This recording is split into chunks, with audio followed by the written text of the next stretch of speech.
ચાલો બાળકો, આજે આપણે કોમ્પ્યુટર વિષય ભણીશું. પાઠ 7 માઉસ. હવે ચિત્રમાં જુઓ, ઉંદેડા જેવું જે દેખાય છે ને એને એમ શું કહેવાય છે? માઉસ કહેવામાં આવે છે, જે કોમ્પ્યુટરની સાથે જોડેલું હોય છે. માઉસ એટલે ઉંદર. માઉસ એટલે ઉંદર જ. એનો દેખાવ કેવો દેખાય છે? ઉંદરની જેમ માઉસ દેખાય છે, બરાબર. એની પાછળ એક પૂંછડી છે જે વાયર છે. માઉસનો વાયર ઉંદરની પૂંછડી જેવો હોય છે. માઉસની ઉપરના ભાગમાં 2 કે 3 બટનો હોય છે. જુઓ, ઉપર 3 બટનો છે ને, એક ગોલ પૈડા જેવું એની આજુબાજુ પણ છે, બરાબર. માઉસને પોઇન્ટિંગ ડિવાઇસ કહે છે. શું કહેવાય છે? Pointing device.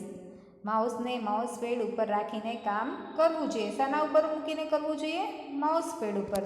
એને ક્યારેય નીચે ટેબલ ઉપર મૂકવું જોઈએ નહીં.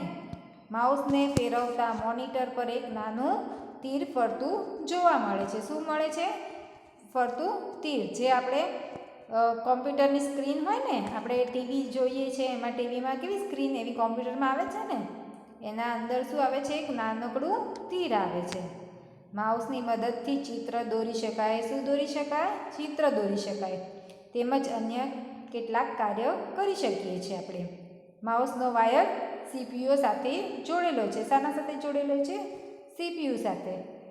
આજકાલ વાયરલેસ માઉસ પણ જોવા મળે છે. વાયરલેસ એટલે વાયર વગરનો માઉસ જોવા મળે છે, બરાબર બાળકો. તો આજે આપણે શું શીખ્યા? માઉસ વિશે શીખ્યા. તો હવે તમારે આને એકવાર ઘરે ચોપડીમાં વાંચવાનું છે, બરાબર.